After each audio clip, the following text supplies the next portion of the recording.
W.W.A.S.P podcast with your host Jordan, as usual. I would like to let you guys know that we are almost at, I believe it's like, I might be wrong, but I believe it's like 600 hours. We're like halfway to 600 hours of view time, which is awesome. Keep up the good work. And thank you so much for sharing. Keep on sharing the videos, all of that. And we're like a quarter of the way to 4K in views. So keep it up. Keep up that work. And I would also like to do a moment of silence for the person that's still struggling with like thoughts, addiction, anything like that. So on the count of three, I'm going to do a moment of silence. 1, 2, 3.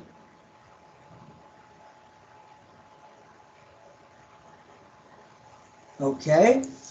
And with that being done, I just want to let people know that I put out quite a few more tracks on my SoundCloud and BandLab. So if you're subscribed to me, then you should listen to them. That would be awesome. I'd really appreciate the support. Give me some feedback if you have it. And also, if you're not, then you should be listening to me because I make pretty cool music. And I make all my own beats and I write my own lyrics and all of that. So yeah, anyways, with that being said, I'm going to introduce my guest for the day. I believe you're Rachel, right? Yes, Okay. Rachel. So go ahead and introduce yourself and like what school you went to and what year you went there. Alrighty, so my name is Rachel. I went to Hyde, Woodstock. It's called the Hyde School. They had a Woodstock campus, which is unfortunately, well, most fortunately now shut down. They still have a Bath main campus, but where I went was called the Hyde School. Okay. And what year was that about? I went from summer 05 to 08. Okay. And was the Hyde School, do you know if it was under the umbrella of the Worldwide Association of Specialty Programs, WASP, or was it a different breakoff program, or do you know? From what I've heard, we have a Hyde Survivors page that exists, and they do some deep dive into like the history of it. So I've heard that there's been some ties to Synanon. Okay. I don't know about the WASP schools though. Okay. Well, Synanon is kind of like the overarching philosophy of a lot of these schools. So, Yeah. So when you got there, were you transported, or did your parents bring you up there? Like, what happened there? My parents brought me up there. When I got sent there initially, it was based off of like kind of like a court order kind of thing. Okay. I had gotten into some trouble, and then it was basically brought to me that it was like you either go to like military school, wilderness, or this place. Yeah. So out of every place that I saw, obviously I was like, I'm not going to any of these. I don't want to be here, that whole spiel. But it was kind of like you're gonna go somewhere. So Hyde was the last place that I actually interviewed that I believe accepted me. Okay. Did you see like any like brochures or anything beforehand that like was showing it like, not how it was, like trying to present it like in a good way? Like did they pass out any brochures or anything like that? Honestly, from what I remember, no, I didn't see like any, brochures or like any like commercial things for it. I just ended up there, kind of. Okay. The only reason I ask is because a lot of these schools do tactics where they'll like have brochures with pictures of kids riding horses when in fact you'll never probably even see a horse when you're there. Yeah. So No, I mean, I went to a summer program, so there were definitely like times that like advertised to my parents. I'm sure they saw that, but for me, I never was given any like info about it. Okay. And so your parents brought you out there, so you kind of knew you were going there already. So when you got there, like how long did it take for you to realize this is crazy? Well, so I never expected that I'd actually get like sent somewhere. Yeah. I always thought that it was kind of just my parents talking and I got into trouble and we whatever. But when I realized that it was kind of serious, when I first got up there, it was probably within the first 5 minutes of me being there that I was like, this is not normal, this is not where I want to be, kind of thing. Okay. What were you seeing that made you feel that way? Do you remember what you were seeing like specifically that? When I first got there, so Hyde is really big on group accountabilities and like what they call brothers keeper, which in, layman's terms is like snitching and like that kind of Yeah. world. So that was kind of my first indication that it's not exactly a normal social existence kind of setting. Um, there were times where kids like would steal, for instance, and the whole entire dorm would get locked into a heated room. They'd turn the heat up in the middle of summer. I went for a summer program, so they'd lock us into a room and turn the heat all the way up and like interrogate us kind of thing until someone came forward. And I was like, this is not how the rest of the world goes. Like, this is not normal. So very quickly within my first few days there, it was kind of indicative that this is not the kind of setting I want to be in. For sure. Do you remember them going over with you or anything like that? Did they buddy you up with anybody when you first got there to like show you the ropes per se? Like, was there any of that? Not that I can recall. I remember when I first got there, I was kind of on a watch because I was kind of defiant or like not following the rules per se. So they definitely had like older kids watching me kind of thing, but it was never like this is your like mentor. Like it was never set up like that. Okay. Okay. And so they never really went over rules with you then either. Like nothing like that. They did go over rules, like for instance, before you go, they would send home like a checklist of like what you can come with, what you can do, what you can't do, like the basic like overrun of it. But when you got there, it definitely became much more apparent. But it was never like officially gone over, no. Okay. Okay. Yeah, that's just what I was curious about. A lot of these schools will give you a manual, but they won't go over it with you. They'll be like, they expect you to read it, and they, nobody reads it, Yeah, small percentage even reads it, and so you're expected to know all these rules, right, of when you get course. there. So that's why I asked that. I'm curious about how Hyde operated. Like, because with the place I went, for example, was Spring Creek Lodge Academy, and at Spring Creek Lodge, when you first get there, there's like lower level families. So they'll like put you in a family, which is like a group of like 30 people or 30 guys or 30 women. And they'd call that family. So for example, I was in honor family when I first got there. Like, how did they divide up the students there? And like, was there families? Was there different cabins? Like, I'm just trying to picture like the layout of the whole thing. So there weren't necessarily levels per se, like most places that I've heard about have like different like ranking or hierarchy systems. It Yeah. wasn't necessarily like that. It was more kind of like once you're there, how do I describe it? It was more like once you're there, they kind of gauge where your mind is, and then from there they kind of classify you. So like they classified you into like on track and off track kids. So the on track kids were more of the kids that were like following the program and like upholding the rules and the principles and the words and their whole etiquette and rules of conduct. And then the off track kids were the kids like me that kind of just did not follow. They were not part of the program. They were not with it. Like, so there was that kind of rank system, but it wasn't like there were levels per se. Okay. And how did they did they like separate the students at all? Like the working and non-working that you just described, was that like a separation? Like, were they separated? There definitely was. So when you're at Hyde, basically, if you're an on track kid, you're probably not going to be put out to work, as they say it, which is like work crew for most places. Okay. You shovel snow, you rake the leaves, you do the grounds work, you do the cleaning, you do this. So if you're off track and you're put out to work, that's the punishment. They called it 2-4. When you're on 2-4, you're basically like separated from the community. You don't go to class. Yeah. um you're doing workouts pretty much based on your behavior, which is like all the time because you're clearly not of the utmost standing citizen in the community kind of thing. So they definitely did have that. Okay. And when you select, like, how many people, like, I'm just trying to like how many people were there? Do you remember roughly how many people were there when you went there?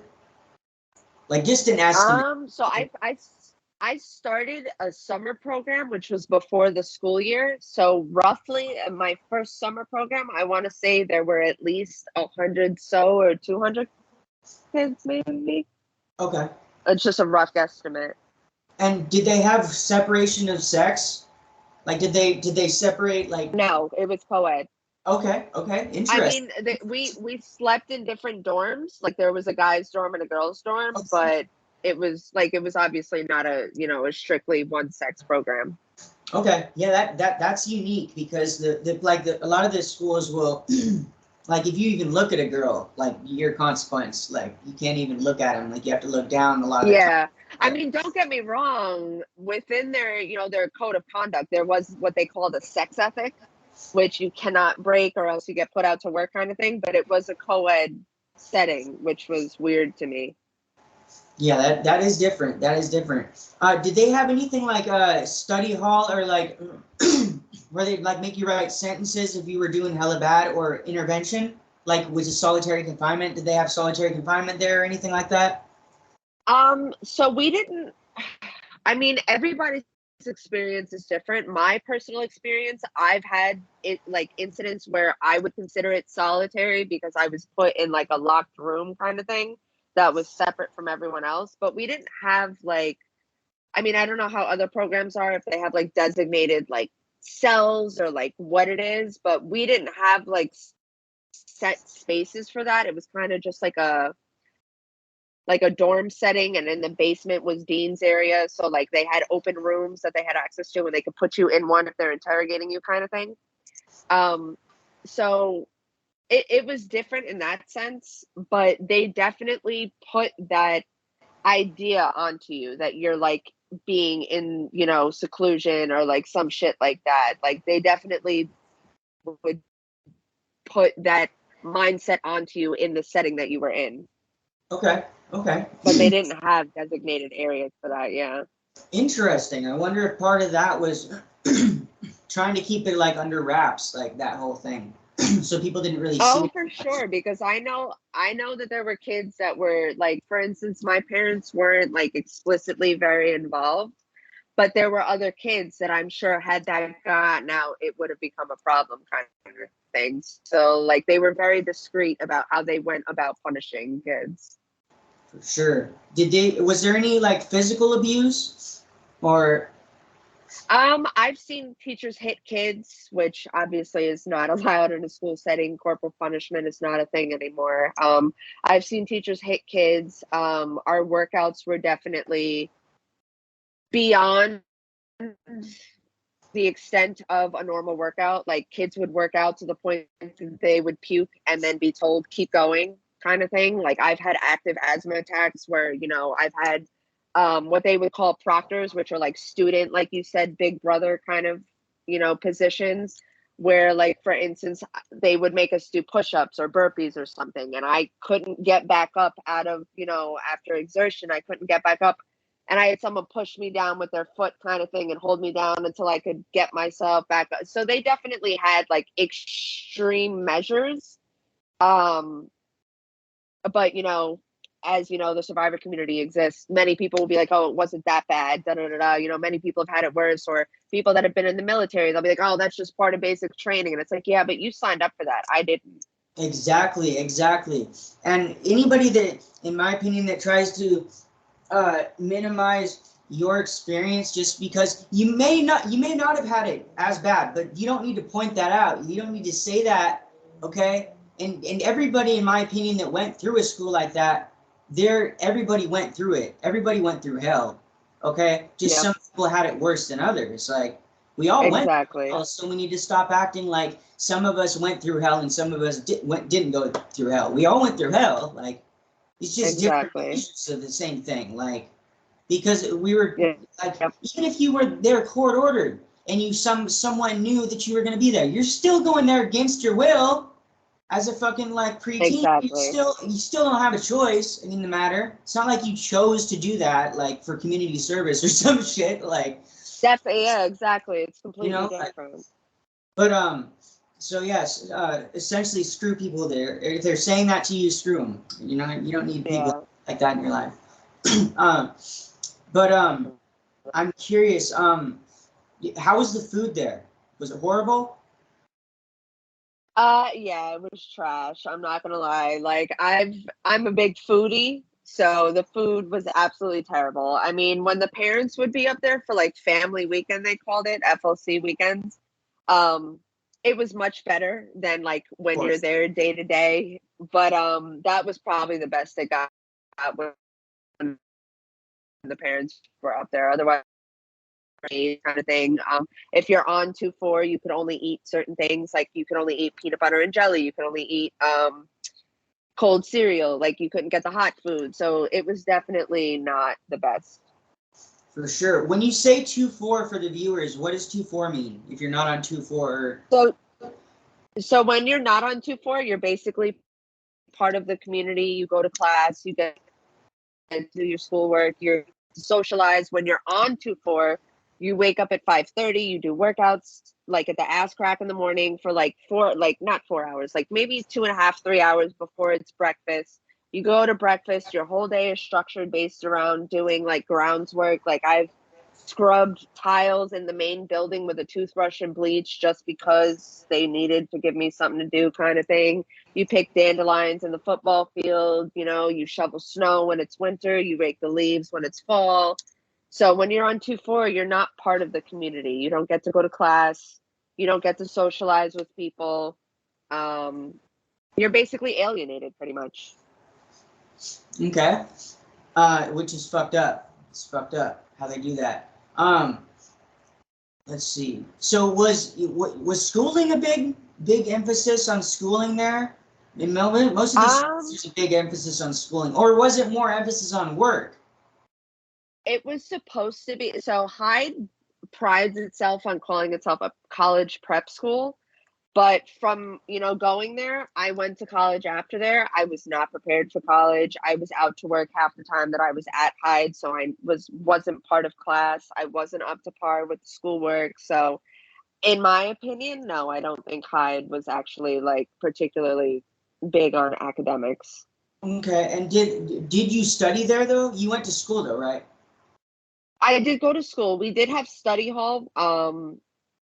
But again, if you're not going to class, how are you supposed to do your schoolwork, kind of thing? So, I mean, it really depended on, are you going to play the game and, get by and skate by according to Hyde's standards, or are you going to, stick by how you are and what your values are, and are you going to be who you are, kind of thing? And it's just like, for me personally, I was barely part of class. I would get in trouble for, kids snitching on me for like random, or brothers keepering me, I should say, for just nonsense. Like they would just say things to say things and put it on paper, kind of thing. And then suddenly it gets brought to me, I get punished for it, and now I can't go to class. Yeah. So it What? was never, in my opinion, particularly big on academics. Okay. And what? Anything? If you did go to school though, was it self-taught or was there a teacher? There were teachers, but to put it simply, they weren't qualified. Like there's many times that I sat in class and we had students that would basically school the teachers on the subjects that they were teaching. So, I mean, many faculty at Hyde are former, students, former parents. Like nobody's actually, in my experience, from, what I've dealt with in my personal time there, nobody's actually qualified to teach what they teach. Yeah. That's fucked up. That's fucked up. Um, so you had a lot of exercise. uh, okay, let me think for a second. Okay. How long were you there total? From summer '05 to '08. So about 3 years and 2 summers. 3 years? Damn, that's a long time. Yeah. I, Yeah. It was quite a while. I was at Spring Creek Lodge for 22 months, and I rebelled for the first year I was there. And then I almost got sent to Mm. Jamaica, where they don't have child protection laws. And they told me, Jesus. we'll just send you there, and then we're just tell your parents after you're there. Don't even ask. Yeah. So yeah, I was there 22 months. Let's see. Did they have any, you said something about wilderness. Did you go on a wilderness thing when you were there at all? Or was that just a completely separate thing for you? So Hyde does have its own wilderness program kind of thing in Eustis, Maine. So I don't know if I believe they own the property out there, but they have their own wilderness program. So Okay. like, for instance, I got sent there, I believe it was like 2 or 3 times, maybe 4 times. And it's pretty much like, from what I've heard other people say about their wilderness programs, it's pretty much the same experience. It's just Hyde's own wilderness program.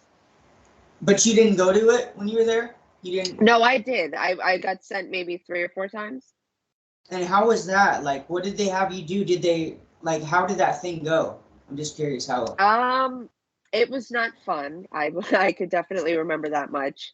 The first time I got sent there, I got sent there just for leadership building skills. And it was in the middle of winter. So we got 2 tarps, the general, like wilderness gear. And then we were pretty much left on our own. Like, we were told, you got to figure out how to build your shelter. They would do these things where they'd put you on what they called solos, which is where they'd separate you from like the rest of the group that were there. And you have to like self-reflect for like hours on end by yourself in the middle of the wilderness. The first night that I was there, what they did was, at the end of the night, we all told like ghost stories. I was there for, I believe the first night I went was Halloween night. And so they thought it would be cool to, around the campfire, tell Halloween stories and stuff, and then separate us blindfolded in the middle of the woods, walk you like 1.5 miles, I think it was. Like, each of us were blindfolded and walked 1.5 miles away from the main campsite in different directions. So we didn't know where anyone else was or anything like that.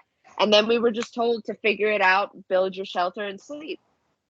Which is essentially, I went on wilderness too. And when, they load you up with food too, right? They give you rations at the beginning, right? And yeah, we got 2 handfuls of what your 2 hands could hold. So we got 2 handfuls of trail mix, and I think initially in the beginning, we got like 1 hot drink and 1 like water bottle, like an Nalgene of water, and like that was it, I think.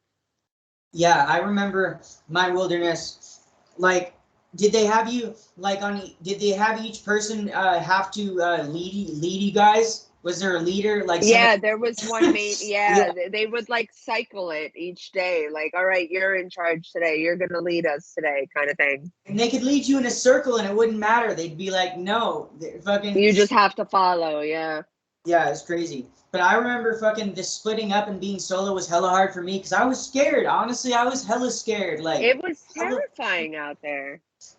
Like, for real, like, people don't understand, like, the forest and the woods is this fucking dangerous place. There's animals there. Everybody watches those horror movies, but I don't think people have ever really thought, like, what would I do if I was in the middle of the wilderness like, nobody really puts themselves in that position. Yeah, and when it gets dark in the wilderness, like, it's fucking pitch black. You cannot see. It's terrifying. Like, I had a panic attack my first night there, and that was the only way to go to sleep. Like, I'm pretty sure I blacked out from having a panic attack, and that's the only way I got to sleep and made it through the night.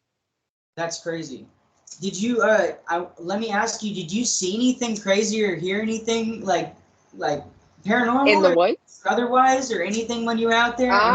So there was one time that when we were like regrouping after the night when they separated us, that around the main campsite, like, there were, like, I don't know what kind of animal, but there were animal tracks. And that was the first time for me that I was like, we're really in the middle. Like, I'm from New York City. So I was like, I'm really in the middle of the fucking woods right now. Like, there's animal tracks around here. Like, there's animals, like wild animals that like I've never come across in my life. Like, it threw me for a loop. Like, it actually scared the shit out of me. I was like, I'm out here by myself. Like, nobody gives a fuck about me out here. Yeah, and animals, like, even fucking, like, dude, deer can fuck you up too. Like, fucking, like, oh yeah, fuck you up. Like, people don't understand. Like, bears will just kill you and maul you. Like, people really don't understand bears. They think they can just carry any kind of gun like a 9mm. It's like you can shoot that bear and it'll be 20 fine. times, Yeah, no, just to piss it off. It's gonna keep on coming at you. Like exactly. have some Yeah, adrenaline. it's true. Yeah, but yeah, it's crazy. It's crazy that we had to go through that, and I'm so surprised that like we didn't get eaten by bear. We were in fucking Montana. You were in like what, Iowa or like The middle of Maine. The middle of Maine. Yeah. Dude, there's animals out there too. Like I'm sure they can kill you. Like, but like Yep. shit's crazy. Let's see. So they didn't have points and levels. Did they have seminars? No. Yes. What they called them? What did they call them? They called them disco groups, discovery groups. Okay. Well, what did they do there? So Like, So in discovery groups, it was basically like they would split you up into like little, what would simulate family kind of things. So you were broken off into little groups, like amongst the students and the faculty. And you'd have like main disco group leaders, which were just regular faculty. And then you'd have a bunch of random kids put into one group that would basically, like, the seminars would be like, I remember one seminar, someone fucking, I don't know if this is too much to say, but like they admitted that they were abusing their younger sibling at home and stuff like that. And it was just like shit would come out that like I wasn't ready to hear. I'm pretty sure nobody else was ready to hear. Like shit that should have been dealt with appropriately that was never dealt with. Like, so we definitely did have like weird seminars like that. yeah. Okay. So more of like a small group, like interrogating, like feedback circle type thing, where people would share. Exactly. Okay. Exactly. And for the people that may not know anything about what we're talking about, essentially these small groups would just be a group of like 10 to 15, maybe 20 people sitting in a group with chairs, and one person would get up. A person would get up one at a time, essentially, and share about their trauma and what they've been through, and then people would stand up and give them feedback if they're being real enough, or if they think they're being fake, and just straight, like, a lot of people would get called out for just, oh, I don't believe you're being real, I think you're making that up. And there's a lot of fucked up shit that happens in those kind of things. Yeah. Let's see. Did anybody run when you were there? Were there any runners? Did anybody try and run? Yeah, so we had like, I one time got like a Dean's List area paper, and on it, like the charges or like the discrepancies that you could be charged with were like AWOL and stuff like that. So there were definitely kids that went AWOL that I knew of. And I'm not gonna lie, I was always very jealous that they had the balls to go AWOL, because back then I was like, I know I'm just gonna get brought back. It's gonna be 10 times worse for me. So that's the one rule I never broke, was AWOL. I never went AWOL. Did anybody get away? Like for good? I believe a few kids did. But from what I remember, a lot of kids that I've been in touch with that I knew that ran away eventually like got caught and sent other places. So they go after him and shit? They try and find him? Yeah, they would try and find you, yeah. Because the thing with where we were sent in Woodstock, it was the middle of fucking nowhere, Connecticut. So like everyone in the local town knew that if there's a runaway kid, they're probably from Hyde. So like they're gonna report. Like I swear to God, the police were like in like cahoots with Hyde, because there were times that like kids would try and call them and report things, and like it just wasn't taken seriously, or it was just shoved to the side. So, if you run away and you get reported, it's just going to be 10 times worse if you get caught. Yeah. Yeah, no shit. Did they shave the boys' hair off? Did they do any of that? No, not during my time, but I've heard from the Hyde history that was once a practice. Okay. Did you hear about any staff like sexually abusing any of their kids or anything like that? Like Definitely. any appropriate, like, what did you hear? 100%. There was a guy named Scary Larry, who there was like a whole settlement about it. I personally knew some teachers that at the end of my stay, I knew that they had relations with students. Obviously the students told me, after the fact, but during the time they were having relationships with students. So that was definitely a part of it. And especially, you know, given the fact that at Hyde, a lot of the kids, once they graduate, some of them will go back to work at Hyde. So I don't think it gets blurred a lot for those people, I feel like. So they don't realize that you're now in the position to take care of these kids. You can't cross that line. Yeah, yeah. And what does graduating at Hyde School entail? What do you have to do? So Hyde has its own graduate program. Otherwise, like for instance, I was considered a 12th grader. So I wasn't considered a senior at Hyde, even though a 12th grader is a senior at any normal school. I got demoted to a 12th grader from being a senior, which means I was no longer part of Hyde's graduate program or whatever. Hyde, you can get like a certificate, a diploma, and then something, I forget what the other one is. But you basically, like, there's a ranking system when you graduate that you go back to, you know, at graduation, you give a speech praising Hyde and this, that, and the third, and you talk about what it gave you in life and how much it helped you and, you know, whatever. I wasn't part of that. I was the dog shit of the school, you know. I basically was just, you know, I wasn't with the program, so I wasn't shit. But yeah, they had like their own ranking system when you graduate that, you know, you can either get this, or that. And it's based on, you know, your peer reviews from what I know and stuff like that. Okay. And so you didn't graduate from there? You got pulled then? Your parents came No, back? I did. So I did 5 years of high school, which in New York State, my credits were more than enough. So Hyde could not deny me my high school diploma, but I didn't graduate from Hyde. But when you left, did your parents get you, or did you like graduate from there technically? No, my parents had to come there. They banned me from the school. What was it? 2 weeks before the graduation, which would have been my graduation. What did they ban you for?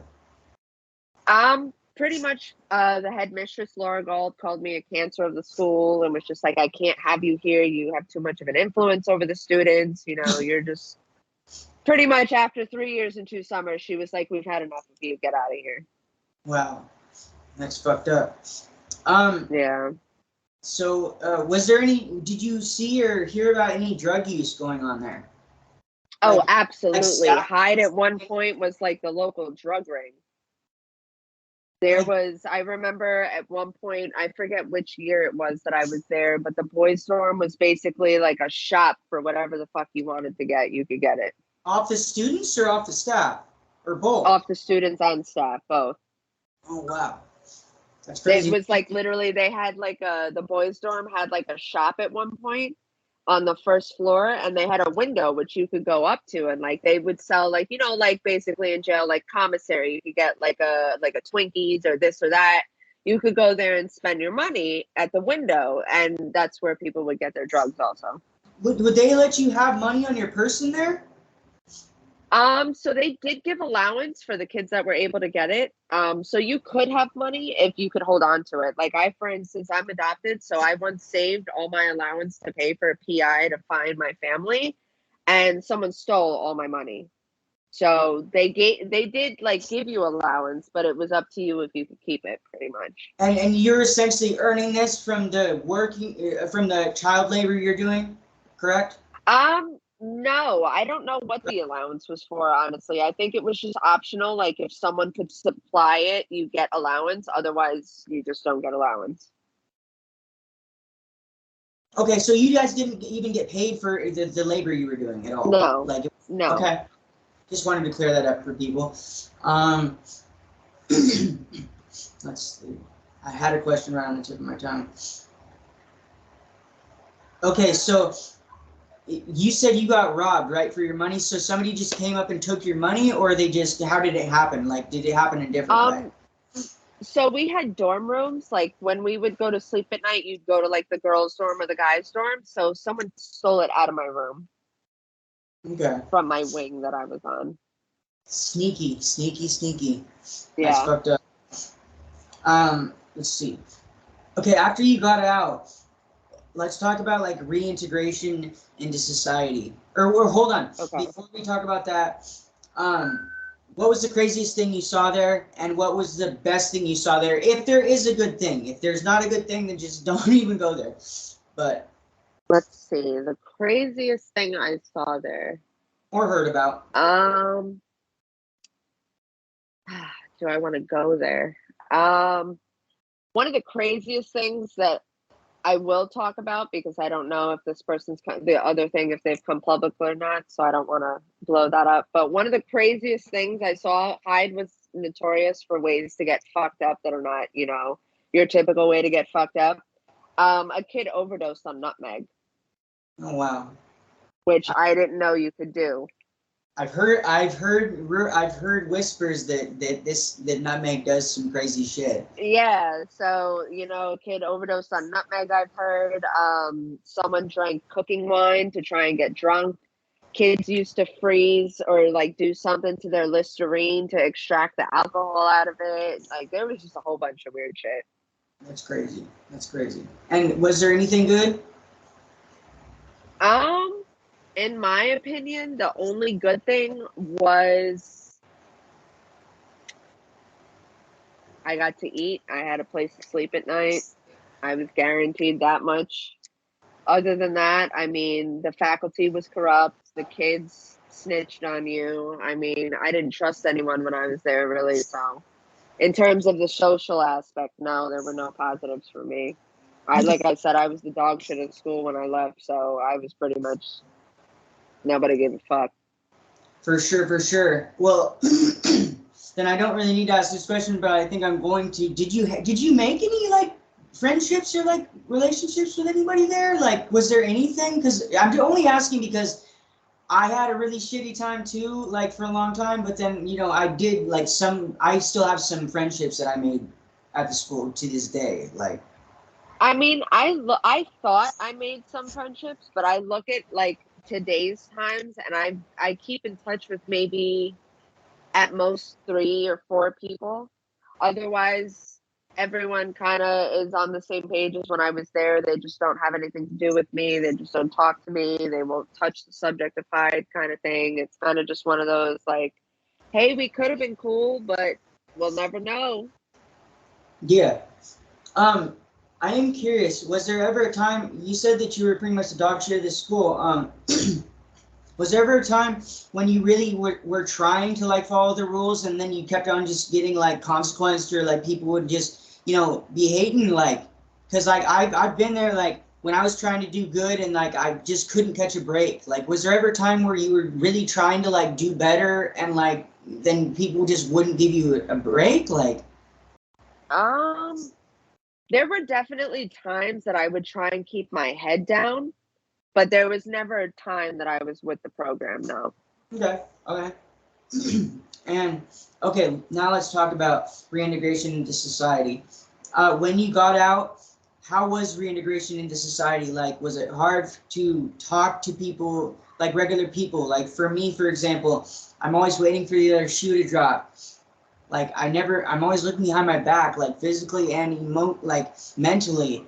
And also it's just really hard and awkward for me to like talk to people when I got out. Like my friends would just be talking about like, a new girl they met, or like new thing they bought, or a new toy they bought, or whatever. And I'd just be sitting there like, how the fuck do I even interject into this conversation? Like, I've literally spent the last 22 months in a fucking school that you guys wouldn't even understand if I fucking told you unless you were there. Like, literally, like, how do I even talk to people? Like, I've definitely had moments like that. Like I remember, so when I got out of Hyde, I was at home for a little bit. I was transitionally homeless, and then I went right to college, dorming at college. So I came home, I wasn't really home, and then I went right to dorming at college. So I never really had that in between like break from being away from home to being home to going away again. yeah. So when I got to college, one of my biggest things that like predominantly sticks out in my head was I used to be a smoker. So I used to smoke cigarettes. And at college, one of my biggest things was I was so paranoid to just smoke a cigarette anywhere. I would go hide in the bushes. I would go hide here. Like I was terrified, even though I was legally allowed to smoke. Like it was ingrained in me that you're not allowed to smoke, that someone's going to snitch on you. You got to watch your back type shit. Yeah. speaking to people was definitely different because I had just come out of that mindset of like being the dog shit of the school. Like nobody was talking to me. Like I didn't know how to socialize per se. Like I didn't know how to have conversations with people. What was another big thing? Sleeping at night, sleeping in a dorm, going from Hyde to like college dorming was very different for me. Um, for the simple fact that, like I said, like I felt like I always had to watch my back. I didn't trust my roommate. I found out my roommate was stealing from me type shit. So like it got to a point that it was very like socially, like I didn't know how to exist, if that makes sense. Yeah, yeah. Totally. I can completely relate. Um, if you could go back in time and not go through this school, would you do it? 100%. I would never have gone. Okay. I would have taken like part of it, like I said, was court ordered when I got sent. So I totally would have done my time in juvie for a year versus what I did at Hyde. If I had known it would have turned out that way. Okay. And is it your opinion that, knowing what you know now, that for the schools that are still open, is it your opinion that the schools that are still open uh, should or could or even should? No, wait. I always mess this up. Oh my god! Every fucking time I mess this up. You're good. You're good. Do you think that they should or even could be regulated at this point, or do you believe that they should all just be shut down? Um, I go back and forth with that question, and I've watched some of your episodes, and I've heard you ask that, and I ask myself that all the time. I personally, the way they exist now, say that they should all be shut down. I personally work for a state forensic hospital. So you talk about psychiatric issues. That's that's who we predominantly have, or people with, and we have cameras. You can't do anything without the cameras and audio. Like that's the kind of regulation that I would say if they're going to open up again, it Yeah, needs to be state. It needs to be overseen by the state and federally. for sure, for sure. I definitely But agree. as they exist now, no, they should not exist anymore. Okay. Um, okay. Well, is there anything else you want people to know about your experience at the school? Is there anything like for a parent maybe that's watching this that maybe was thinking about sending their kid there? Is there anything you would want to say to them? Like anything at all? My biggest thing would probably be that if you're thinking of sending your kid, not even necessarily to Hyde, but to any school that's like a boarding environment, if you can't talk to your kid regularly, that's a red flag. If there's consequences to, like, for instance, them telling you the truth about what's going on, or their phone calls are monitored, that's a red flag. Things like that are definitely things to keep in mind. And I would say don't send your kid there if those are parameters that are necessary. And just to anyone that's gone to a troubled teen school, I would say just remember that it's not your fault, whatever happened to you, whatever you experienced. You're worth it. You're worth telling your story. Your voice matters. And I wish everyone the best, always. For sure, for sure. And I was gonna tell you, if you think of anything and you want to do a part two, or you just I'm thinking like about I'm probably gonna end up doing like part two with probably everybody I've interviewed so far. If for nothing else, even if they don't have anything more to talk about, just to check up on them and where they are in life right now, and just check up on them and do like a checkup thing. So if you're ever I down, like that. yeah, if you're ever, do you want to? So are you open to doing a part two sometime? Absolutely. Okay, then let's count on that. And besides that, you have a wonderful night, and thank you so much for coming on. Thank you so much for having me. Have a good one. I love your cat, by the way. Oh, thank you. This is Lilith Cleopatra Morningstar. She's Oh, awesome. hi. All right. Have a good night. You too. Have a good one. Bye. All right, bye.